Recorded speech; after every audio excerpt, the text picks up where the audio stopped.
லங்காஸ்ரீ இணையர்களுக்கு வணக்கம்.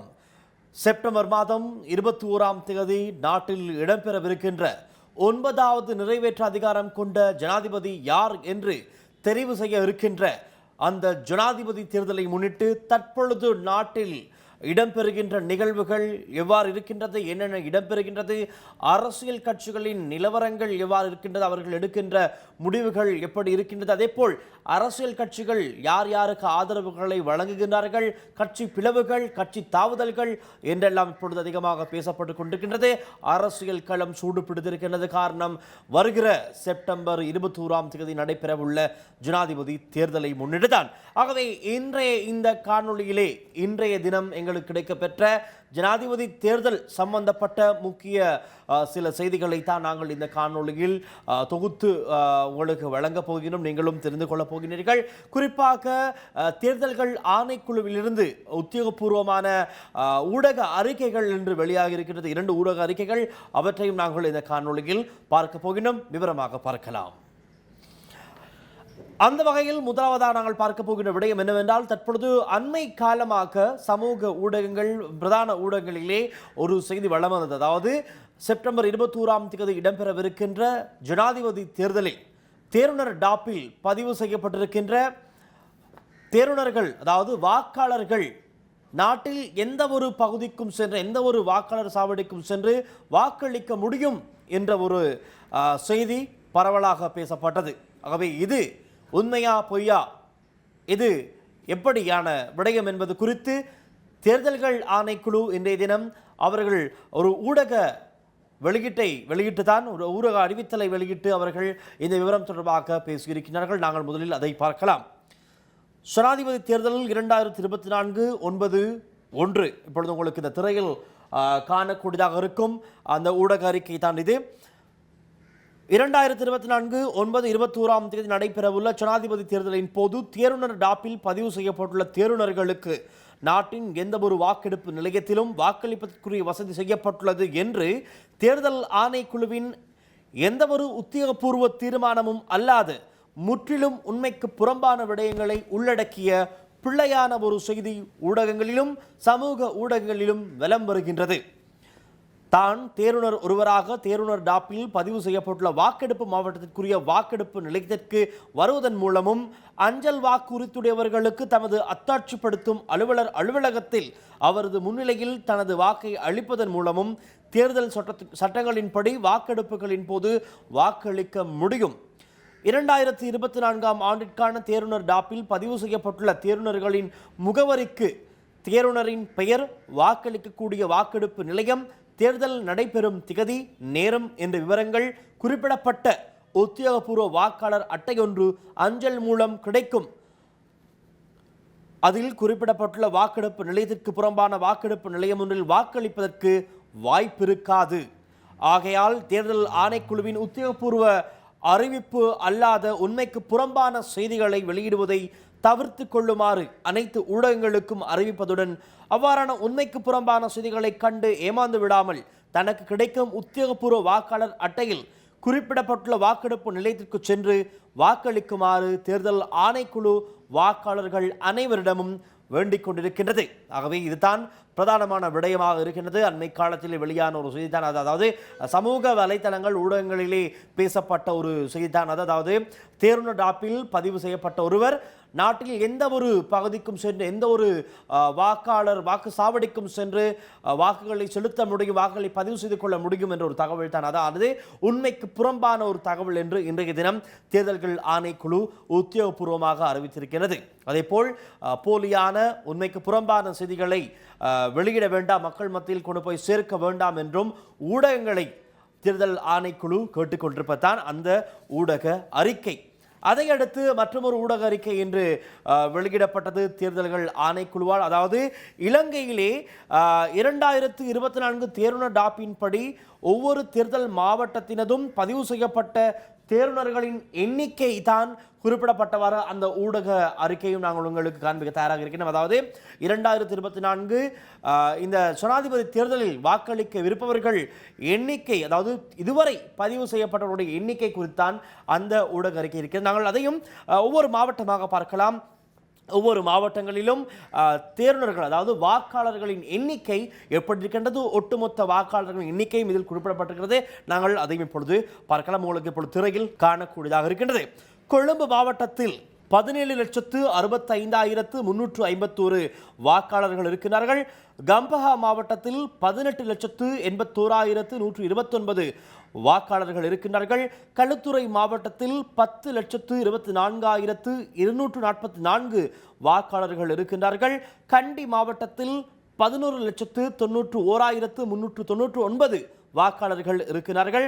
மாத்தளை மாவட்டத்தில் 4,29,991 வாக்காளர்களும், நுவரெலியா மாவட்டத்தில் 6,05,292 வாக்காளர்களும், காலி மாவட்டத்தில் 9,03,163 வாக்காளர்களும், மாத்தறை மாவட்டத்தில் 6,86,175 வாக்காளர்களும், அம்பாந்தோட்டை மாவட்டத்திலே 5,20,940 வாக்காளர்களும், யாழ்ப்பாணம் 5,93,187 வாக்காளர்கள், யாழ்ப்பாண மாவட்டத்தில் 4,92,280 வாக்காளர்கள், கிளிநொச்சி மாவட்டத்தில் 1,09,007 வாக்காளர்கள், வன்னி 3,06,081 வாக்காளர்கள், வவுனியா மாவட்டத்திலே 1,28,585 வாக்காளர்கள், மன்னார் மாவட்டத்திலே 90,670 வாக்காளர்கள், முல்லைத்தீவு மாவட்டத்தில் 86,889 வாக்காளர்கள், மட்டக்களப்பு மாவட்டத்திலே 4,49,686 வாக்காளர்கள், திகாமடுள்ள 5,55,432 வாக்காளர்கள், திருகோணமலை 3,15,925 வாக்காளர்கள், குருநாகல் மாவட்டத்திலே 14,17,226 வாக்காளர்கள், புத்தளம் மாவட்டத்திலே 6,63,673 வாக்காளர்கள், அனுராதபுரம் மாவட்டத்திலே 7,41,862 வாக்காளர்கள், புலனறுவை மாவட்டத்திலே 3,51,302 வாக்காளர்கள், பதுளை மாவட்டத்தில் 7,05,772 வாக்காளர்கள், முனராகலை மாவட்டத்திலே 3,99,166 வாக்காளர்கள், ரத்தினபுரி மாவட்டத்திலே 9,23,736 வாக்காளர்கள், கேகாலை மாவட்டத்தில் 7,09,622 வாக்காளர்கள் என்று தான் இதுவரை பதிவு செய்யப்பட்டவர்களாக இருக்கிறார்கள். அதில் ஒட்டுமொத்தமாக 1,71,40,354 தேர்வுனர்கள் இதுவரை தேர்வுனர் டாப்பில் பதிவு செய்யப்பட்டிருப்பதாகத்தான் அந்த தகவல் உத்தியோகபூர்வமாக தேர்தல் ஆணைக்குழுவால் இன்றைய தினம் வெளியிடப்பட்டது. ஆகவே இதுவரை 2024 தேர்தல் டாப்பின் படி ஒவ்வொரு தேர்தல் மாவட்டத்தினதும் இதுவரை பதிவு செய்யப்பட்ட தேர்தல்களின் எண்ணிக்கை அளவு தான், வாக்காளர்களுடைய எண்ணிக்கை தான் அவர் நீங்கள் பார்த்தீர்கள். அதைத் தொடர்ந்து இப்பொழுது அடுத்ததாக நாங்கள் பார்க்கவிருக்கும் விடயம் என்னவென்றால், இப்பொழுது அரசியல் கட்சிகள் பெரும் முடிவுகளை எடுத்து வருகின்றார்கள். ஒவ்வொரு வாக்காளர்கள் இப்பொழுது அவர்களுடைய கட்டுப்பாடு செலுத்தி வருகிறார்கள். இது சம்பந்தமாக இதர செய்திகளை நாங்கள் இப்பொழுது பார்க்கலாம். அந்த வகையில் நாங்கள் முதலாவதாக பார்க்க இருப்பது ஸ்ரீலங்கா பொதுஜன பெரமுனுடைய வேட்பாளர் யார் என்பது குறித்து தொடர்ந்தும் பலரும் ஆவலாக இருக்கின்றார்கள். இந்த ஜனாதிபதி தேர்தல் குறித்து அறிவிப்பு வெளியானது முதலே அடுத்த கட்டமாக யார் யார் வேட்பாளர்கள் என்ற கேள்வி எழுமிய நிலையிலே முக்கியமாக ராஜபக்ஷ தரப்பில் இருந்து ஜனாதிபதி தேர்தல் வேட்பாளராக யார் களமிறங்க போகின்றார்கள் என்ற ஒரு எதிர்பார்ப்பு பார்த்து கொண்டிருக்கிறார்கள் அனைவருமே. அந்த வகையில் ஆனால் இன்னமும் யார் அந்த நபர் என்பது குறித்து இன்னமும் எந்த விதமான உத்தியோகபூர்வ தகவலும் வெளியாகவில்லை. குறிப்பாக ஒரு சிலர் சொல்கிறார்கள் தம்மிக பிரேரா, தொழிலதிபராக இருந்த தம்மிக பிரேரா அவர்கள் வேட்பாளராக களமிறங்கப்படலாம் என்று கூறப்படுகிறது. மறுபக்கத்தில் மற்றும் பல பெயர்கள் சொல்லப்படுகின்றது. இருப்பினும் கூட எந்த விதமான உத்தியோகபூர்வ தகவலும் இதுவரை கிடைக்கவில்லை. இருப்பினும் இன்று ஒரு செய்தி கிடைத்திருக்கின்றது. ஸ்ரீலங்கா பொதுஜன பெரமுனவின் ஜனாதிபதி வேட்பாளர் யார் என்பது தொடர்பில் எதிர்வரும் 7ஆம் தேதி அறிவிக்கப்படும் என பொதுஜன பெரமுன வட்டாரங்கள் தெரிவிக்கின்றன. தற்போது இறுதிக்கட்ட பேச்சுவார்த்தைகள் இடம்பெற்று வருவதாக தெரிவிக்கப்படுகின்றது. ஏற்கனவே பொதுஜன பெரமுனவை பிரதிநிதித்துவப்படுத்தும் 90க்கும் மேற்பட்ட நாடாளுமன்ற உறுப்பினர்கள் ஜனாதிபதி ரணில் விக்ரமசிங்கவிற்கு ஆதரவளிக்கப் போவதாக அறிவித்துள்ளனர். இவ்வாறான பின்னணியிலேயே தமது கட்சியின் வேட்பாளர் தொடர்பில் விரைவில் தீர்மானம் எடுத்து அறிவிக்கப்படும் என்று பொதுஜன பெரமுன குறிப்பிட்டுள்ளது என்று தான் அந்த செய்தியும் எங்களுக்கு கிடைக்கப்பெறுகிறது. குறிப்பாக தெரியும், சென்ற வாரம் பொதுஜன பெரமுன அமைப்பினரின் கட்சியின் ஒரு முக்கியமான கூட்டம் ஒன்று இடம்பெற்றது. அந்த கூட்டத்திற்கு பொதுஜன பெரமுன கட்சியின் முக்கிய உறுப்பினர் அனைவரும் வருகை தந்திருந்தார்கள். இருப்பினும் கூட அங்கு பெரும்பாலானவர்கள் முடிவெடுத்த ஒரே விடயம்தான், அவர்கள் மொட்டுக்கட்சிக்கு ஆதரவளிக்காமல் நேரடியாக சென்று ஜனாதிபதி ரணில் விக்ரமசிங்க அவர்களுக்கு தான் தன்னுடைய ஆதரவை வழங்குவதாக நேரடியாக அங்கே சென்று விட்டார்களாகவே இப்பொழுது மொட்டுக்கட்சி, அதாவது ஸ்ரீலங்கா பொதுஜன பெரமுன பிளவுபட்டிருப்பதை உறுதியாக கூறக்கூடியதாக இருக்கின்றது. பெரும் பிரபலங்கள் ரோஹித அபேகுணவர்த்தன கூட நேற்றைய தினத்திலே தன்னுடைய ஆதரவை ரணில் விக்ரமசிங்க ஜனாதிபதி அவர்களுக்கு தான் வழங்குவதாக தெரிவித்திருந்தார். இதேபோல் பெரும்பாலானவர்கள், எங்களுக்கு தெரியும், மஹிந்தானந்த அலுத்கமகே, எஸ்பி திசாநாயக் ஆகியோர் ராஜபக்சேனோடு எப்படி நெருக்கமாக செயற்பட்டார்கள் என்று.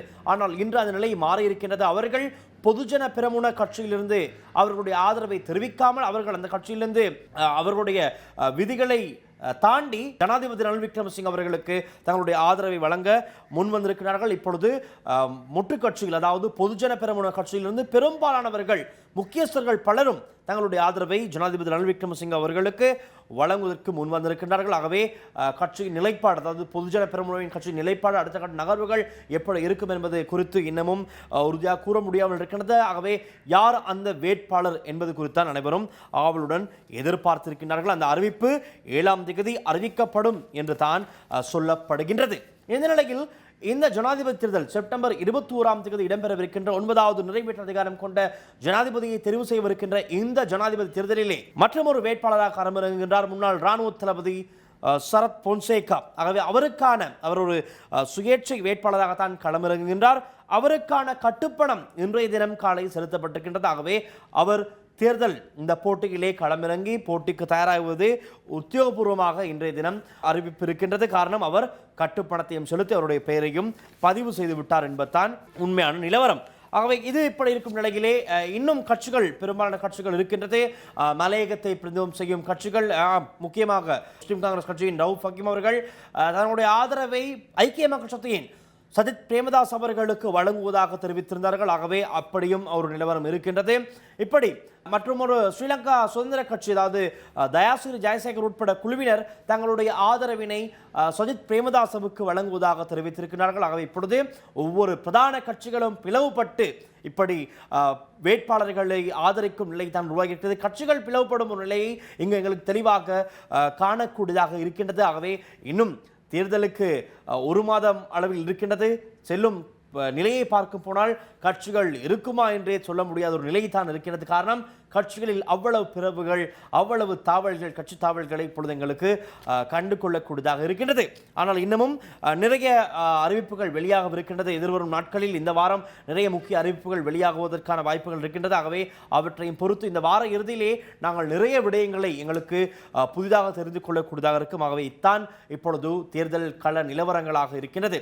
நாளை கூட முக்கியமான சில ஊடக சந்திப்புகள் இருக்கின்றது. அங்கிருந்தும் நாங்கள் உங்களுக்கு தகவல்களை வழங்க தயாராகத்தான் இருக்கின்றோம். ஆகவே தொடர்ந்தும் லங்கா ஸ்ரீயுடன் இணைந்து 2024ஆம் ஆண்டு இடம்பெறவுள்ள, அதாவது செப்டம்பர் 21ஆம் தேதி இடம்பெறவுள்ள ஜனாதிபதி தேர்தல், 9வது நிறைவேற்று அதிகாரம் கொண்ட ஜனாதிபதி இலங்கையில் யார் என்பதை தெரிவு செய்யும் அந்த ஜனாதிபதி தேர்தல் குறித்து முழுமையான, உண்மையான அனைத்து விடயங்களையும் இப்படி தெரிந்து கொள்ள தொடர்ந்தும் எம்மோடு இணைந்திருங்கள்.